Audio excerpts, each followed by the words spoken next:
ada 2 record.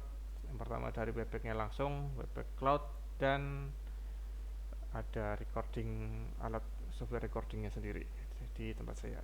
Oke. Sebelum itu juga mungkin yang minggu ketiga ini sudah ada video recordingnya, mungkin saya cek dulu sambil nunggu yang baru masuk. Materi minggu ketiga sudah ada videonya, bisa dibuka.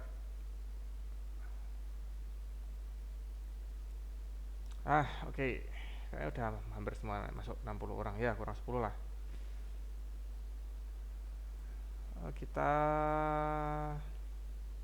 buka sebentar.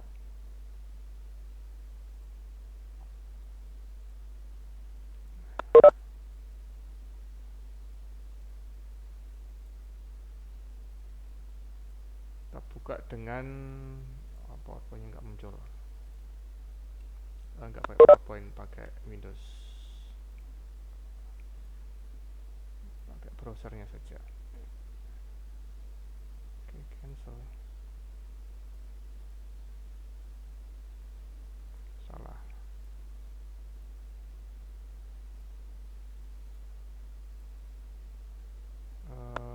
Firefox presentation. Ya. Salah, masih salah. Ya. Oke, yang baru masuk, selamat datang kembali. Yang mungkin sambil masak Indomie, silahkan diselesaikan masaknya. Oke, tujuannya untuk direcord biar bisa dibuka lagi. Jadi mungkin kalau hari ini masih pagi, masih belum sarapan, lapar, bisa dibuka lagi videonya. Oke, kita mulai. Assalamualaikum warahmatullahi wabarakatuh. Hari ini kita akan mulai perkuliahan minggu keempat, yaitu evapotranspirasi. Jadi mungkin kita mulai dengan apa ya? Polling dulu saja, kuis singkat. Pertanyaannya, bentar, masih mikir.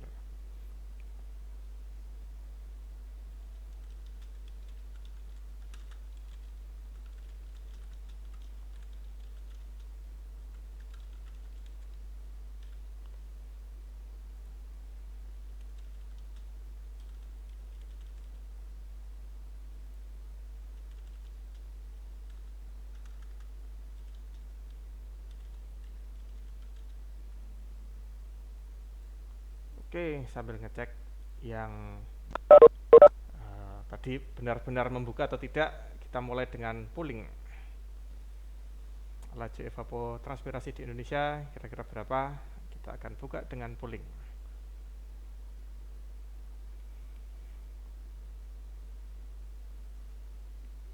Oke, in progress ada 10 orang. Belum mulai, masih banyak. Belum mulai, kayaknya masih mikir. 50 orang masih mikir. Berapa yang menjawab benar, berapa yang menjawab salah ini? Oke, lumayan. Lanjut. 10 orang in progress, 46 masih mikir. Finish 12 orang. Oke, berapa jawabannya?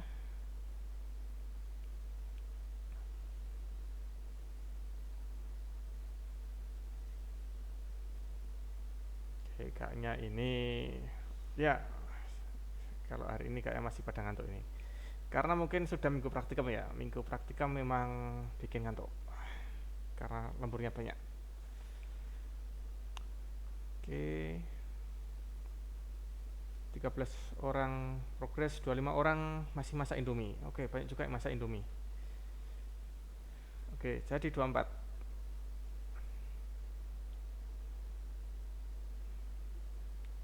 22. 20 orang masih belum menjawab. Mungkin buka browsernya lagi. Kita cek di browsernya tadi, mungkin kayaknya masih ngulang buka elok lagi kayaknya. Pada ngulang buka elok kayaknya. Coba cek di lognya.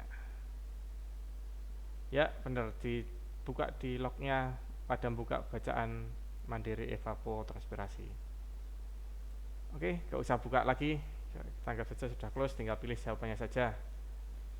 18 masih belum menjawab. 16 masih belum menjawab. Nah, sudah matang Indominya 3 orang. 4 orang. Oke, sudah matang Indomie 4 orang.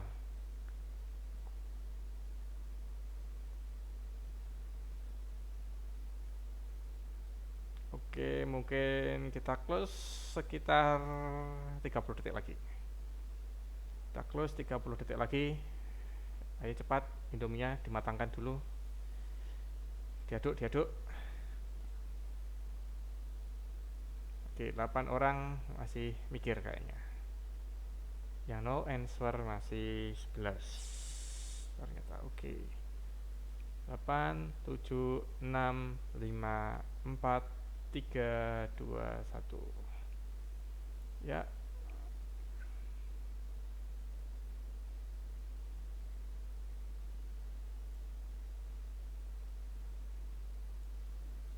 Oke. Hasil pollingnya 38 orang, lumayan lebih dari separuh menjawab benar.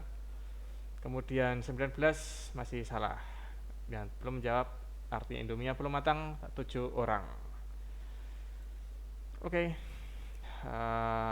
Kita close saja poolnya hari ini. Sebelumnya mungkin tes suara saya kedengaran apa enggak ya?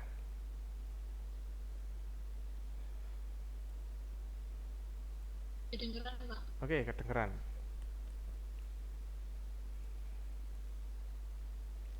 Kita share lagi materinya. Share window. Oke, assalamualaikum warahmatullahi wabarakatuh. Kita mulai saja untuk perkuliahan pada hari ini, yaitu evapotranspirasi. Masih ada 3 perkuliahan lagi dengan saya. Untuk minggu depan, minggu 5, 6, 7, link webbacknya masih sama. Jadi kalau tidak di share pengumuman, artinya linknya masih sama yang kemarin. Jadi bentar, mungkin layoutnya mungkin masih kurang pas. Ya, evapotranspirasi. Jadi sudah dibahas tadi di YouTube. Oke, sebelumnya jangan lupa peringatan, paparannya jangan sebarluaskan di luar Fakultas Geografi UGM. Minggu keempat, evapotranspirasi sudah dibahas di YouTube. Kenapa penting? Nah, ini kalau kita ingat kemarin, ya setiap hari akan kita buka grafik ini. Nah, ya diingat-ingat. Nah, kenapa penting? Nah, karena kalau ada presipitasi yang jatuh ke bawah, hujan, ada presipitasi pasti ada yang namanya yang hilang juga. Kalau yang ada yang turun, ada yang naik. Yang turun presipitasi, yang naik kembali ke atmosfer namanya adalah evapotranspirasi. Evapotranspirasi itu ada 2 komponen. Tadi sudah dijelaskan yang namanya evaporasi. Yang kedua adalah yang namanya transpirasi. Oke, evaporasi, transpirasi. Digabung evapotranspirasi. Bukan evaporasi. Kebalik. Evapo penguapan dulu, kemudian transpirasi. Nah, kenapa evaporasi dulu? Karena yang paling dominan adalah evaporasi. Jadi kok gambar saya nggak gerak ini?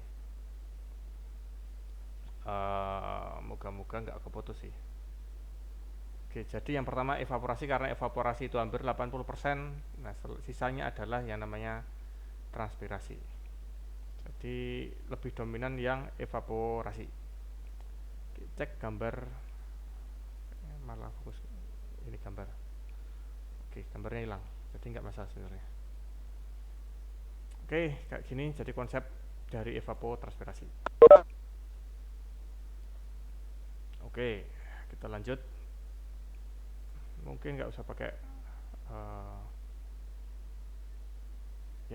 mungkin nggak usah pakai terlalu banyak gambar karena sepertinya putus-putus. Oke, moga-moga masih bisa lanjut. Jadi evapotranspirasi merupakan salah satu bagian dari siklus hidrologi yang berperan dalam mengembalikan air di atmosfer. Jadi kalau evapotranspirasi ini apa ya? Kalau misal presipitasi, hujan lebat gitu biasanya kita asosiasikan dengan banjir. Nah, kalau evaporasi, transpirasi ini biasanya kita asosiasikan dengan yang namanya kekeringan. Jadi kalau air yang hilang itu banyak, itu akan menjadi yang namanya kekeringan. Beda dengan kalau hujannya banyak, itu akan menjadi banjir. Nah, jadi istilahnya kalau evapotranspirasi ini apa ya?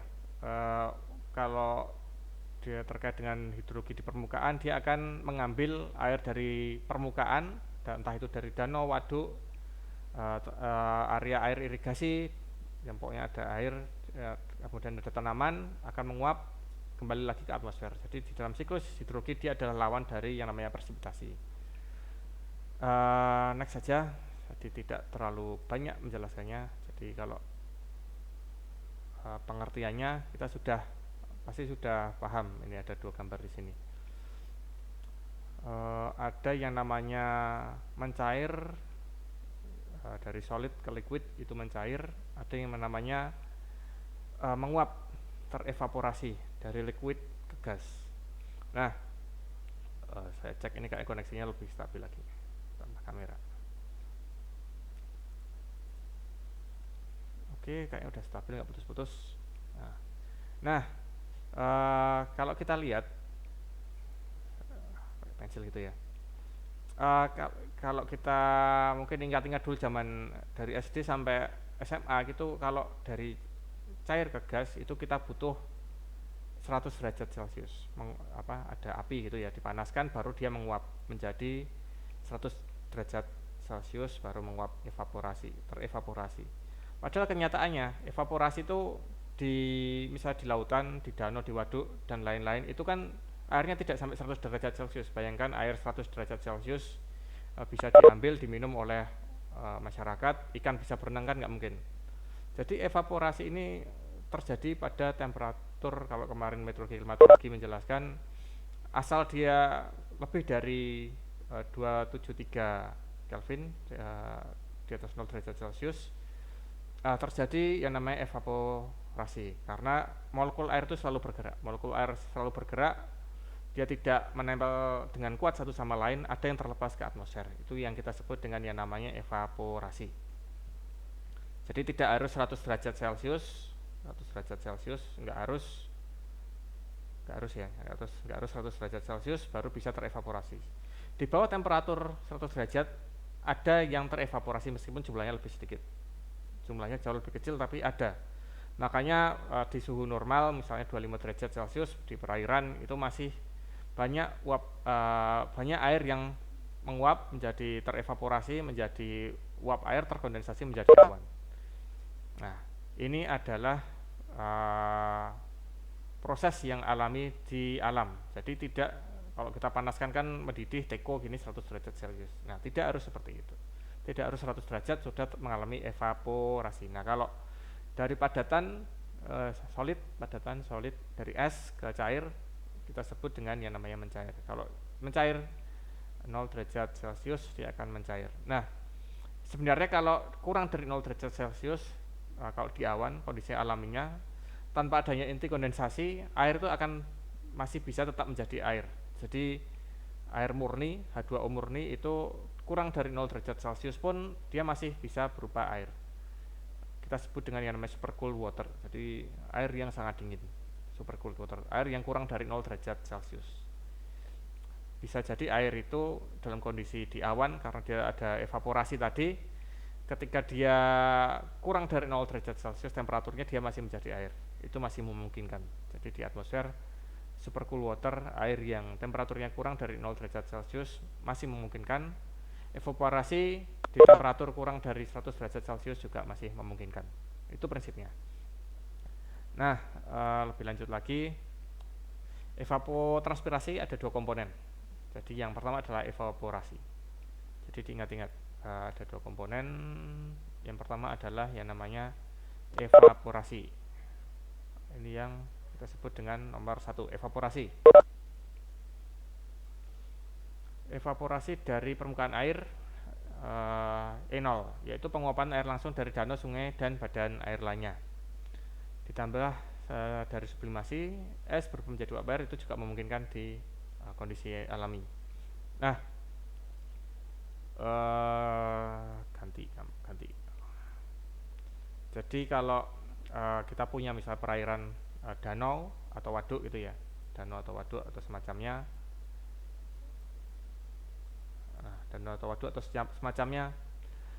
Dia akan mengalami yang namanya evaporasi ini. Evaporasi dari danau, waduk dan semacamnya yang dia sumber airnya itu tidak terbatas, tidak pernah habis. Kita asumsikan tidak pernah habis. Kita sebut yang namanya evaporasi, yang kita sebut dengan E0 lambangnya. E0. Jadi evaporasi yang sebagai titik referensi. Evaporasi dari permukaan air yang sumbernya tidak terbatas. Nah, ini nanti dikombinasikan. Yang kedua adalah transpirasi. Jadi yang pertama adalah evaporasi, yang kedua adalah transpirasi. Transpirasi itu adalah yang nanti dari tanaman. Transpirasi ada itu yang berasal dari tanaman. Nah, yang dominan adalah evaporasi ini, karena kalau kita ingat 2/3 permukaan bumi itu kan lautan. 2/3 bumi itu lautan, artinya perairannya lebih luas daripada daratannya. Nah, perairannya lebih luas, maka kalau lautan terkena radiasi, maka pasti akan ada yang menguap ke atas, uap airnya naik, meninggalkan kemarin ada yang tanya kayaknya ada apa namanya, kalau air hujan itu suci atau enggak misalnya.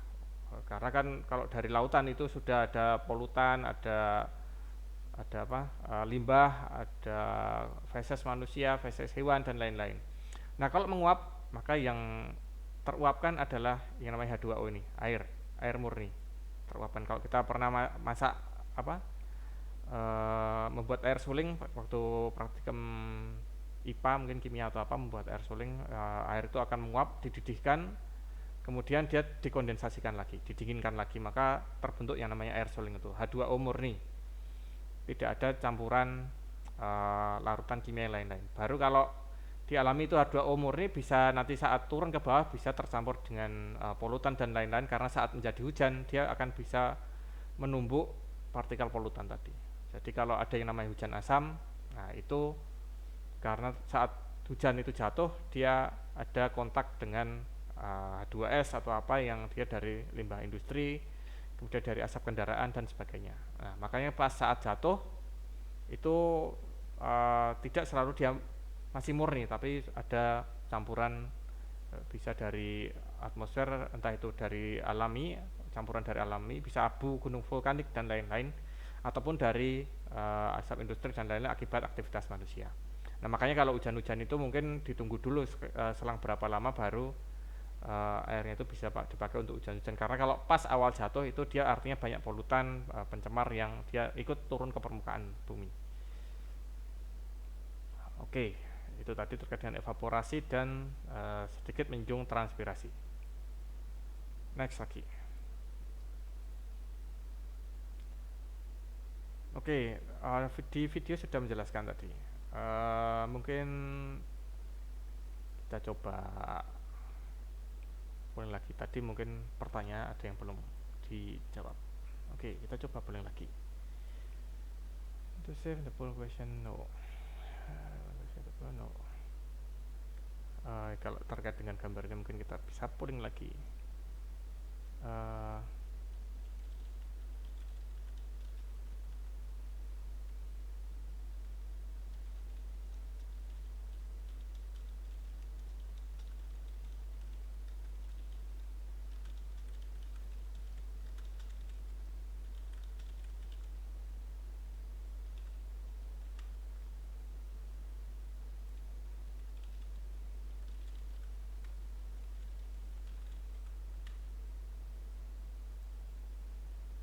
Oke, kita cek. Kalau ini kayaknya sudah makan ini. Pulling lagi. Ada gambar di samping saya ini. Nah, itu yang akan ditanyakan. Oke, kalau yang ini kayaknya sudah lumayan ini yang mengisi ini. Artinya tadi sudah makan Indomie, udah matang tadi kayak Indominya. Oke, yang mengisi sudah lumayan hasil kuisnya. Oke, yang mana yang lebih dominan? Nah, ini tadi di video. Jadi kalau lupa bisa nonton lagi videonya. In progress masih 10 orang, not start 15. Jadi 15 orang ternyata masih belum selesai makan. Finish 47 orang. Oke, kita tutup dalam 8 detik. 6, 5, 4, 3, 2, 1. Ya.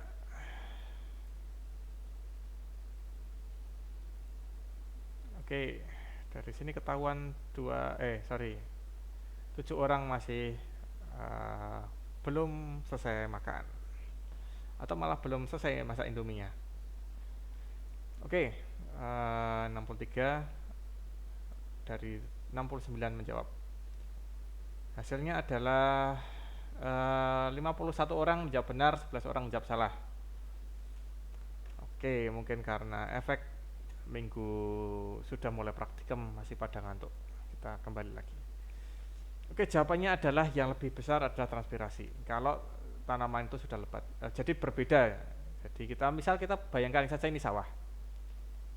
Bayangkan aja ini sawah, ada diairi gitu ya, ada irigasinya, diairi, ada selokannya masuk ke sawah. Kemudian tanamannya itu mulai ditanam, gitu. Tanamannya mulai ditanam. Itu waktu awal itu kan tanamannya masih kecil. Di sawah tanamannya masih kecil, mungkin gambarnya tanamannya mungkin baru daunnya segini, kecil gini ya, kecil-kecil kayak gini. Nah, ini yang masih dominan adalah proses evaporasi. Karena dari permukaan, bayangkan saja ada matahari panas gitu siang-siang, bayangkan aja ada panas, ada radiasi, dia akan sampai ke permukaan tanah.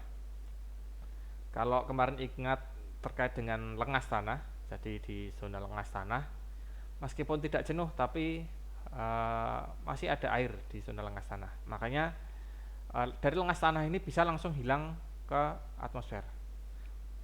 Dari lengas tanah, dari sini mungkin lengas tanahnya pun juga bisa mengalir. Ada yang disebut dengan subsurface flow.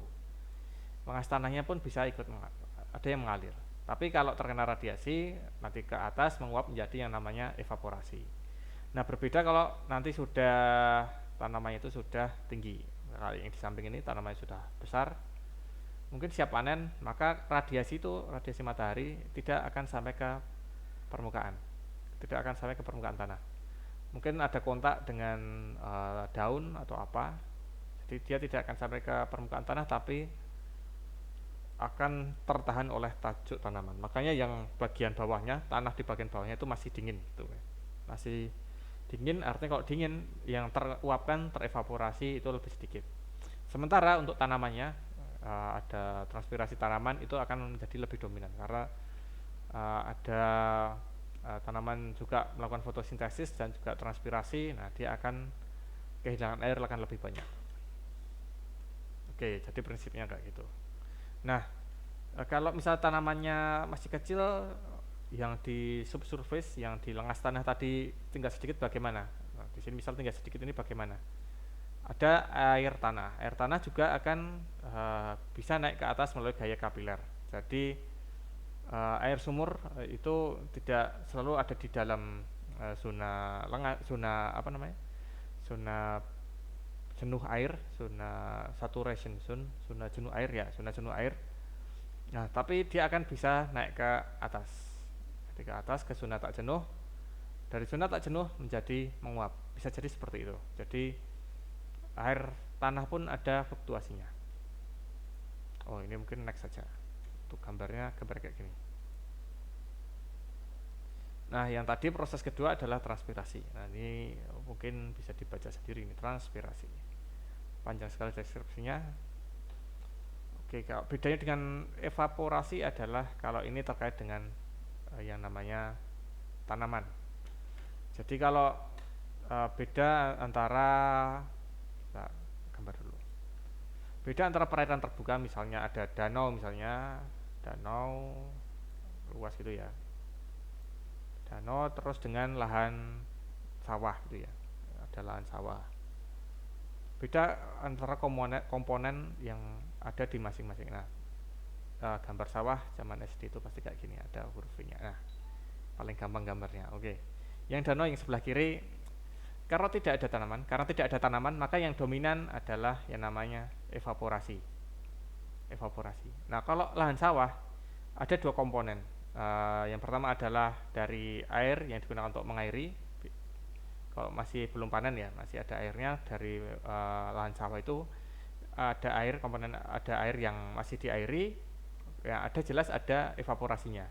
Yang kedua adalah transpirasi dari, kalau sawah kan tanamannya padi, ada komponen dari transpirasi. Jadi kalau tubuh air terbuka itu danau, waduk, apalagi telaga gitu ya, yang dia masih berupa uh, tubuh perairan yang tidak ada tanaman seperti yang sawah dan lain-lain tadi, itu dia dominan evaporasi.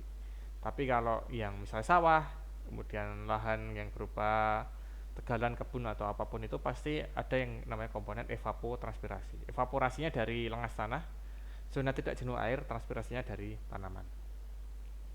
Nah, transpirasi akibat dari proses respirasi dan fotosintesis. Nah, kalau dijelaskan tadi juga penguapan transpirasi tanaman itu berasal dari yang namanya stomata. Nah, makanya kalau mungkin dulu, mungkin zaman SD, mungkin sekarang sudah diajarkan tanaman yang daunnya lebar, tanaman yang daunnya kecil, kaktus, dan misalnya yang daun lebar itu apa? Daun jati misalnya. Kemudian juga apa lagi yang lebar? Mahoni atau apa mungkin, yang itu yang termasuk daun lebar, itu akan berbeda dari segi evapotranspirasi. Biasanya yang daerah kering, tanaman sudah melakukan adaptasi. Nah, kalau yang daerah yang kaya akan air, biasanya daun lebar pun tidak masalah.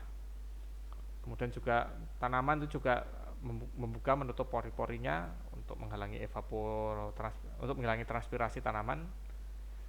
Nah, kemudian juga ini di tulisan di bawahnya ini mungkin tidak transpirasi menyumbang 10% dari kelembaban di atmosfer. Jadi yang lebih dominan adalah evaporasi. 80-90% adalah evaporasi, terutama dari permukaan laut. Kecuali mungkin daerah yang Amazon gitu. Amazon itu cukup tinggi nilai evapotranspirasinya. Jadi hujan yang paling luas Amazon, curah hujannya juga cukup dominan, cukup tinggi di wilayah tropis.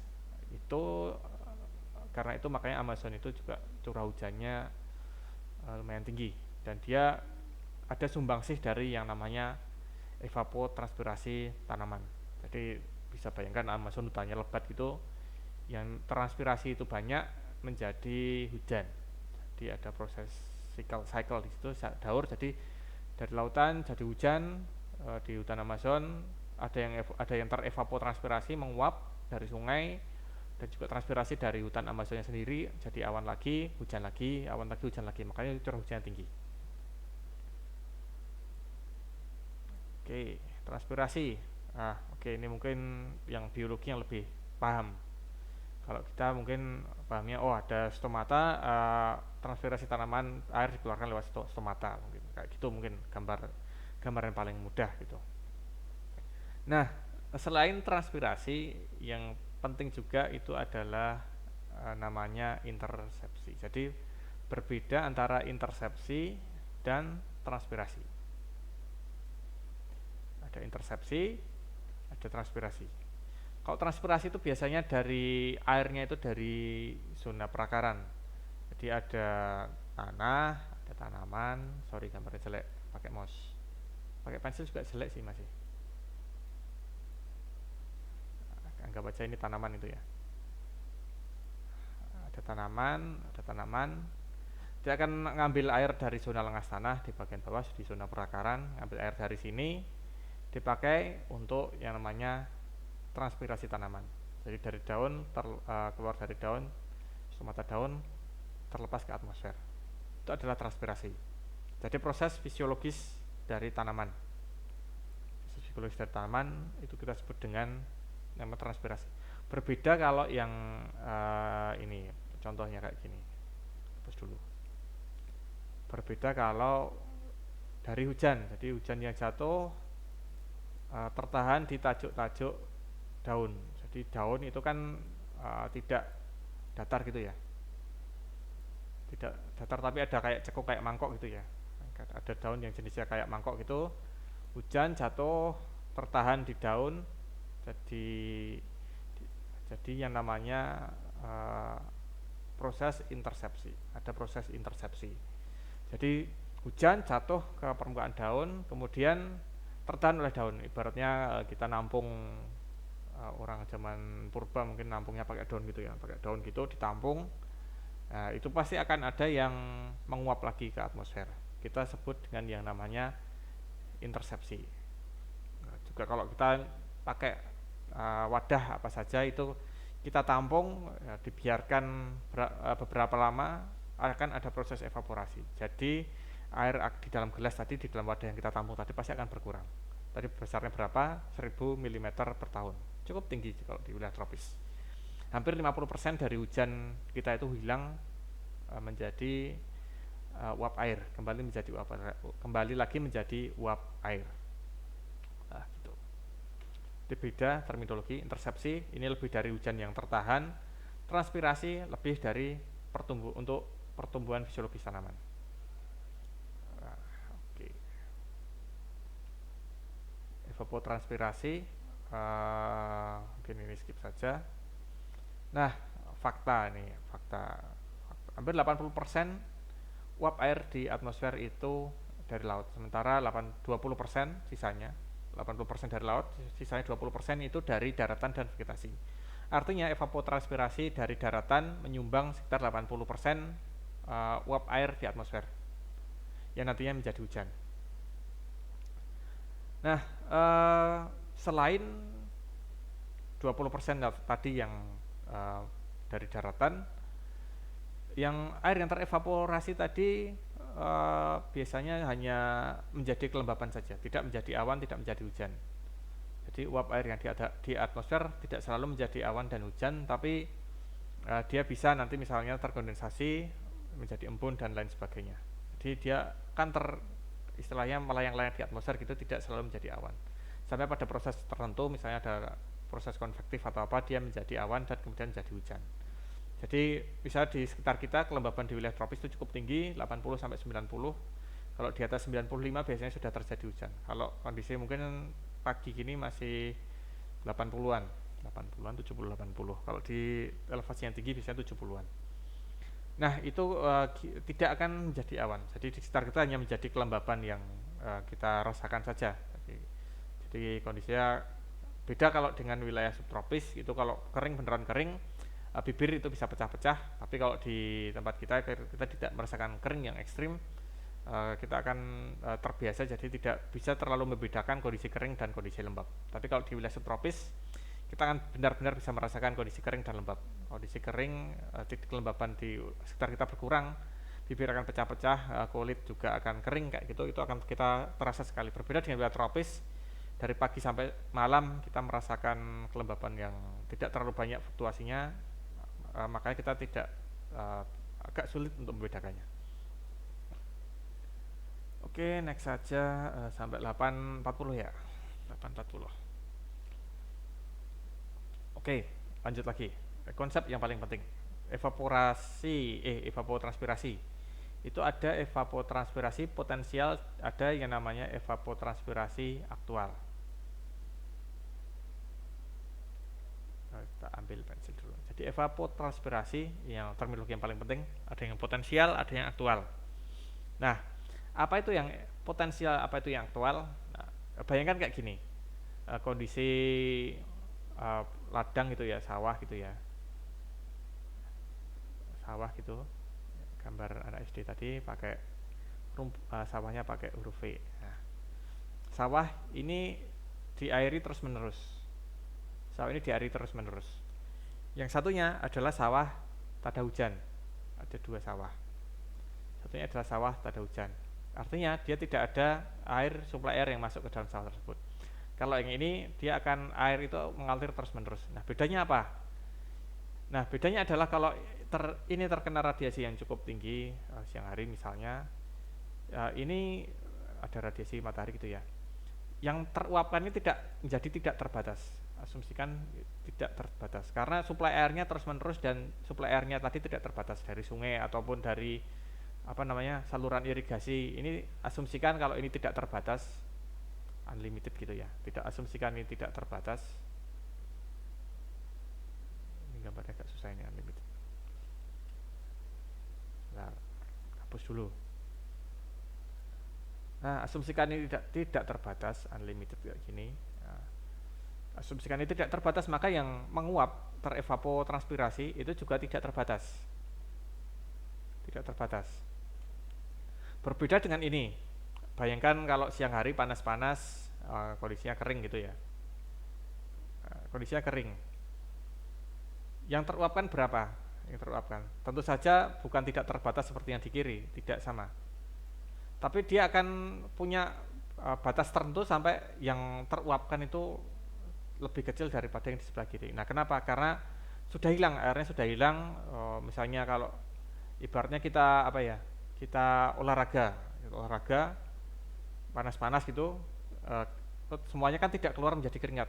Semua air di tubuh kita tidak keluar menjadi keringat. Masih ada yang tersimpan di dalam tubuh kita. Untuk kebutuhan fisiologis kita, untuk dari sirkulasi darah dan lain-lain. Air itu tidak semuanya menguap menjadi keringat. Bayangkan kalau tubuh kita itu airnya H2O-nya yang katanya 90% itu menguap semuanya menjadi keringat. Maka tubuh kita pasti akan sangat kering sekali. Nah, sama juga dengan kondisi di lapangan tadi, yang kondisi sawah yang tidak ada airnya tadi. Sama juga kondisi kayak gitu. Tidak semuanya diuapkan, bisa dievapotranspirasikan. Makanya ada dua istilah. Yang ini adalah yang pertama, evapotranspirasi potensial. Potensial, bentar, sepertinya hang.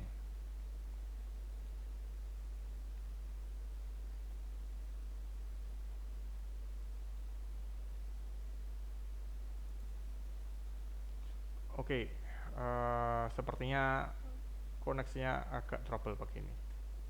Sebentar.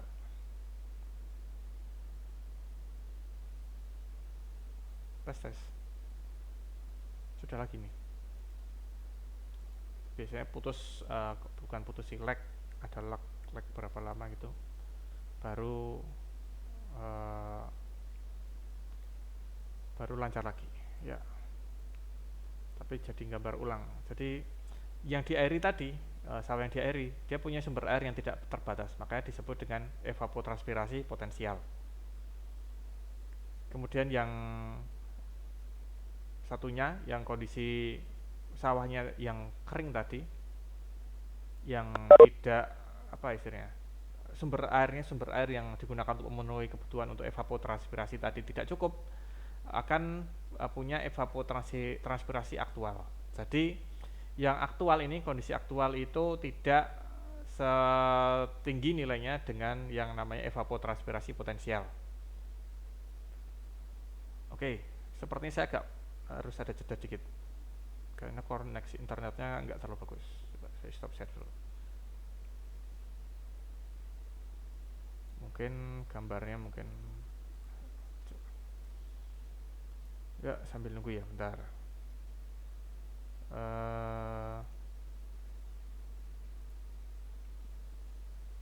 Kayaknya sudah lumayan jalan lagi. Atau mungkin recordingnya, oke, recordingnya kalau di stop mungkin bisa juga sih. Nah, ini penjelasan lebih ilmiahnya, lebih gamblangnya tadi. Sebentar, saya share lagi. Ada jeda dikit. Internetnya kayaknya agak putus nyambung gitu hari ini. Jadi nggak terlalu bagus. Ada evapotranspirasi potensial. Nah, ini tadi kalau kita asumsikan yang jelas adalah sumber airnya itu tidak terbatas. Ada sawah, ada irigasinya, tidak sedikit pun kekurangan air. Artinya sawah itu pasti diairi terus menerus sampai nggak ada habisnya. Jadi ibaratnya sumber airnya itu tidak terbatas. Makanya yang diuapkan itu juga tidak terbatas. Kita punya air minum 5 galon, kita lari, keringetan, minum lagi, lari lagi, keringetan, minum lagi. Minum lagi, keringetan, minum lagi. Kita punya sumber air yang nggak terbatas, lari berapa lama pun, keringetan, bisa minum lagi. Beda kalau yang airnya cuma satu botol kecil, aqua gelas gitu ya.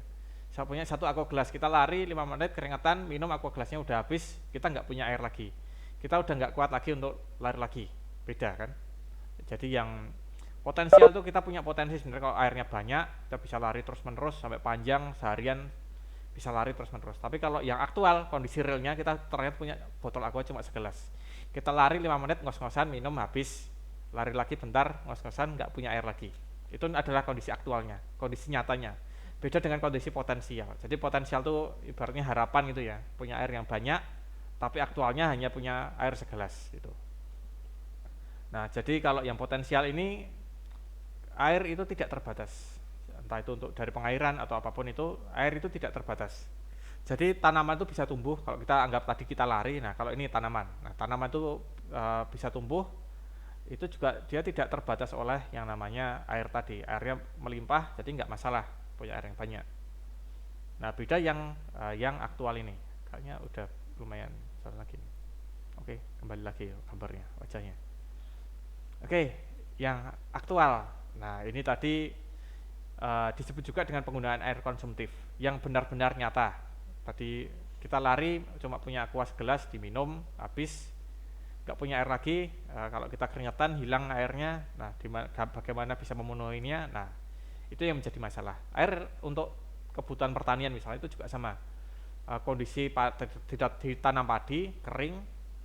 Nah, ditanam padi kemudian mungkin waktu awal airnya masih ada tapi kemudian kering, nggak ada hujan lagi, hujannya berhenti, yang menguap banyak. Nah, yang terevapotranspirasi itu berapa? Pastikan tidak semuanya tersedot menguap ke atmosfer. Akan ada yang ada di batang tanaman meskipun tanaman itu menjadi kering. Nah, itu juga berbeda evapotranspirasinya dengan yang potensial tadi.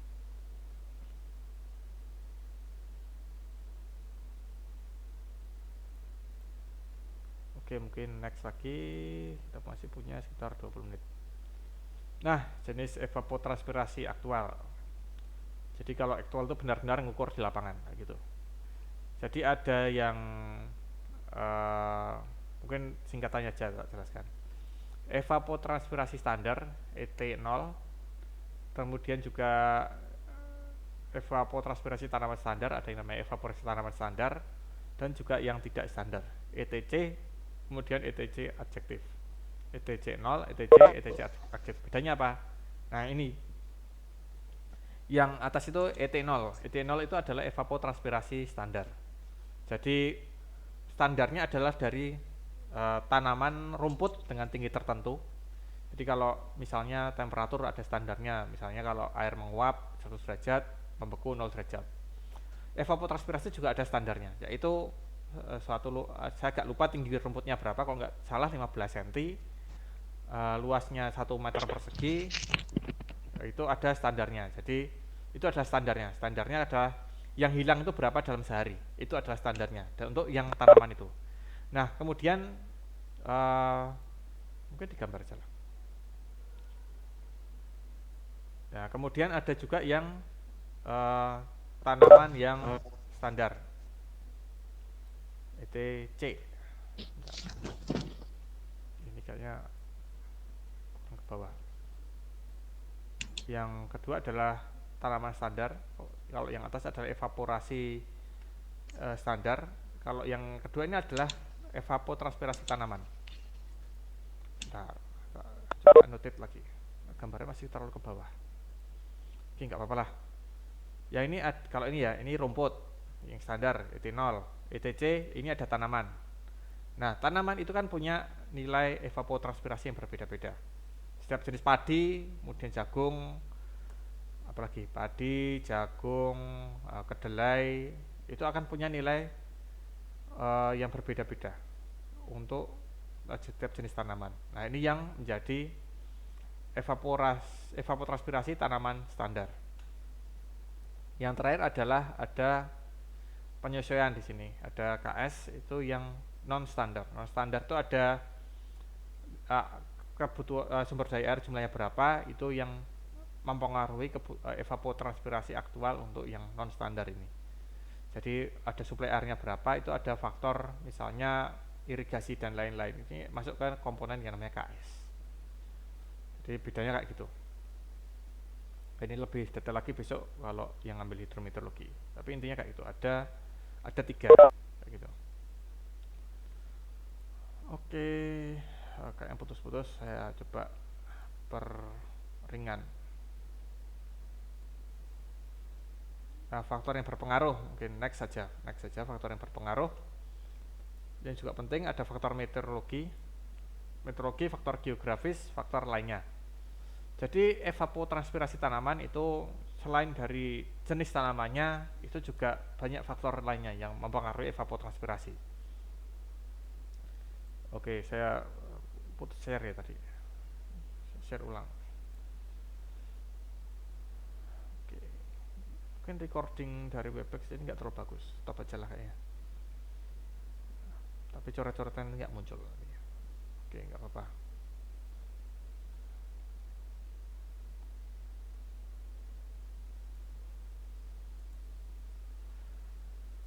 Nah, kita coba moga-moga lancar lagi ya sekarang. Oke, annotate, nunggu anotasi dulu muncul. Oke, yang dapat mempengaruhi evapotranspirasi ada faktor meteorologis, ada faktor geografis, kemudian ada faktor lain, faktor pendukung. Jadi misalnya ya, tanaman itu kan juga butuh faktor pertumbuhan yang berbeda-beda. Jadi radiasinya tinggi, pertumbuhannya cepat. Kalau radiasinya sedikit, artinya setiap hari hujan atau apa, pertumbuhannya mendung misalnya, tidak ada menerima panas yang cukup, dia juga akan tumbuhnya lebih kecil gitu, nggak bisa tumbuh secara optimal. Suhu dan lain-lain itu juga dibutuhkan untuk pertumbuhan tanaman. Makanya evapotranspirasi ini juga dipengaruhi oleh faktor-faktor meteorologis ini. Kemudian juga dari segi evaporasinya pasti sudah tahu kalau radiasinya tinggi, yang muap banyak, suhunya panas, yang muap banyak, dan sebagainya. Faktor geografis, kualitas air, itu juga nanti mempengaruhi tanaman, nanti juga mempengaruhi yang terevaporasi berapa, terevapotranspirasi berapa, karena dari jenis tanaman sendiri. Kalau kualitas airnya yang digunakan itu tidak bagus, tanaman juga tidak dapat tumbuh optimal. Kemudian faktor lain, misalnya lengas tanah, kapiler tanah, jalur muka air, warna tanah, dan lain-lain. Ini sangat banyak sekali faktor yang mempengaruhi sebenarnya. Oke, next lagi. Ini koneksinya mungkin kalau sekarang sudah stabil. Sudah stabil. Nah, ini mungkin bisa dibaca sendiri karakteristik tanaman lebih. Jadi ini radiasi matahari, kecepatan angin, bisa diperdetail lagi di sini nanti. Nah, sekarang perhitungannya. Jadi kalau evaporasi kan sudah pernah, mungkin sudah pernah ya mendengar ya. Kalau BMKG itu pakai apa? Nah, pakai ini. Kalau kemarin hujan pakai penakar hujan.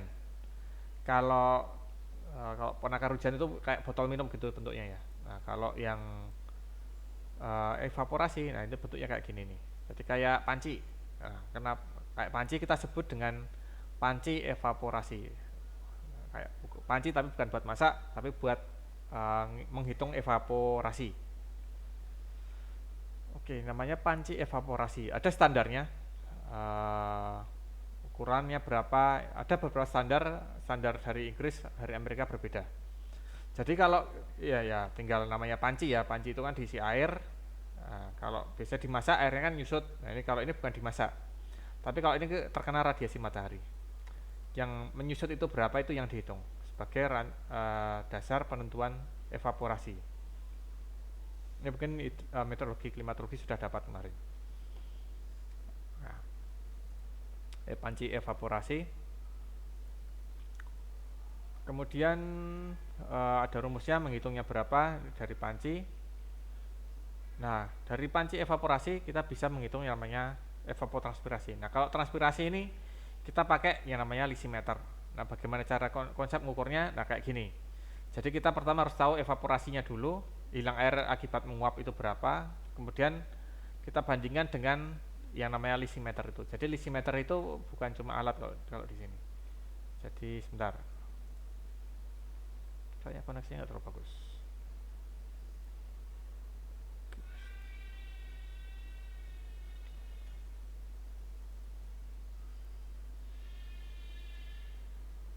Ya, namanya lisimeter kayak gini. Jadi ada desain kayak gini, bukan hanya alat tapi ada yang hidup juga, rumput, ada rumput hidupnya juga. Ini yang kita sebut dengan yang namanya lisimeter. Jadi sebentar, annotate dulu ya, gambar dulu. Jadi ada beberapa bagian, saya juga nggak terlalu hafal dengan bagian-bagiannya. Artinya kalau pakai lisimeter ini kita hampir sama menghitung dengan panci evaporasi tadi, cuma bedanya adalah sistemnya itu lebih kompleks. Ada yang ditanami tanaman, di bagian atas ini ditanami tanaman. Itu kalau terkena radiasi matahari misalnya, itu berapa yang hilang, nah itu yang nanti dihitung. Kemudian ada juga ini ada pipa-pipa untuk mengetahui berapa air yang nanti menjadi perkolasi dan lain-lain. Ada rumusnya nanti. Intinya adalah desainnya itu seperti ini. Ketinggian 150 dari permukaan tanah. Yang di sini ini 150, ini 140. Terus diisi diisi kerikil dari 25 cm. Di sebelah sini 25 cm. Kemudian di sini berarti sekitar 15 cm. Jadi kita bisa ngitung perkolasinya di sini. Nah, kemudian ada rumusnya, ada rumus hitungannya, contoh hitungannya, skip aja lah.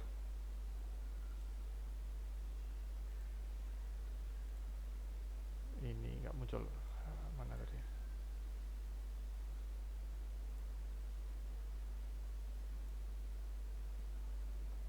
Harus stop sharing dulu kayaknya.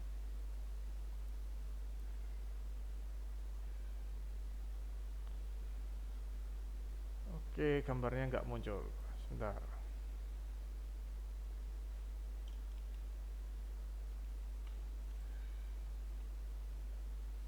Ya, mungkin kita pause sebentar. Atau mungkin ada yang ditanyakan sampai sini? Kita refresh dulu.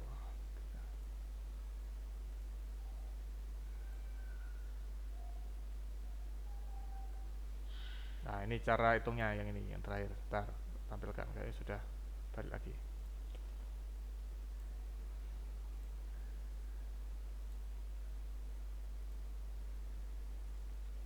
Oke, jadi cara ngitungnya mungkin tidak terlalu detail sebenarnya cara hitungnya.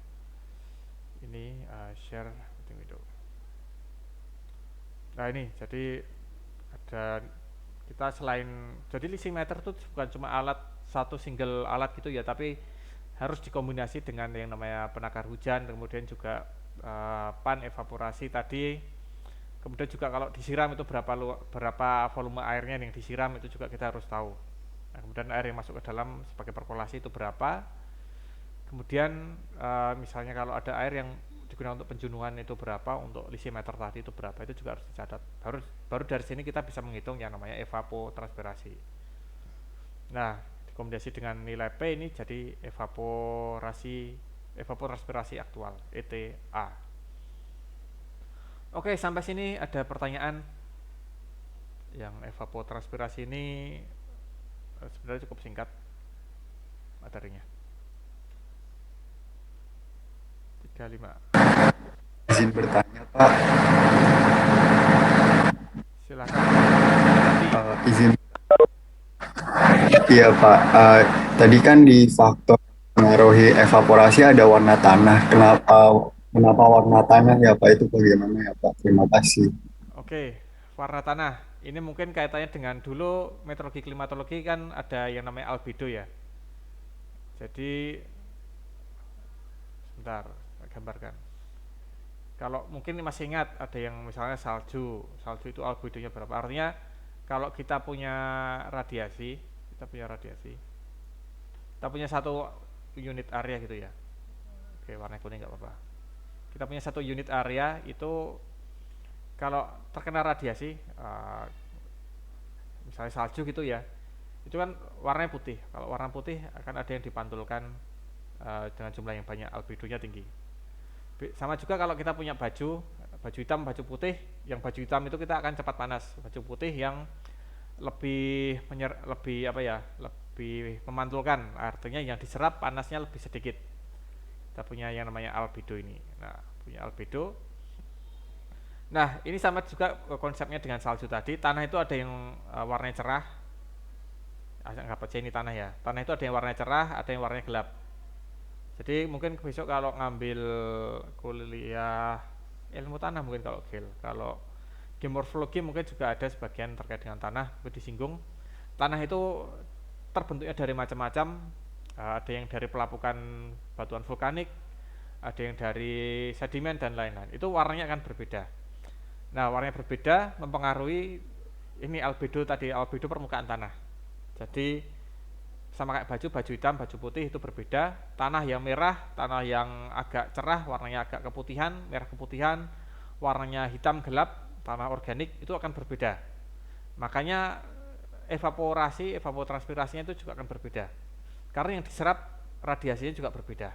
Jadi faktor utama tetap radiasi. Kayak gitu. Oke, ada pertanyaan lain? 37. Kita masih punya waktu 4 menit. Oke, silahkan pakai resen mungkin karena saya nggak bisa ngelihat namanya di sini.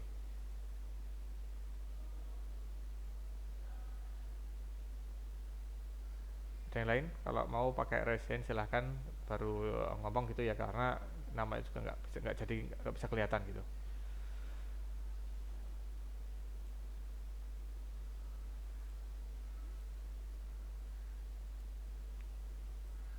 Oke, tidak ada pertanyaan?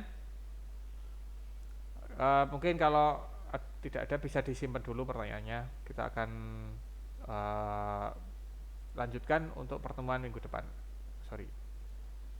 Oke, kalau tidak ada pertanyaan bisa kita akhiri sampai sini. Sekian. Wassalamualaikum warahmatullahi wabarakatuh. Untuk link recording akan menyusul.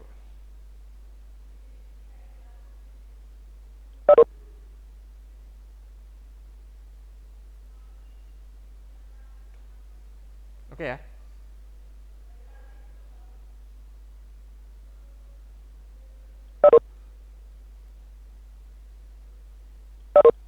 Terima kasih, Pak. Terima kasih, Pak. Baik, Bapak. Terima kasih, Pak. Terima kasih, Pak. Terima kasih, Pak. Terima kasih, Bapak. Terima kasih.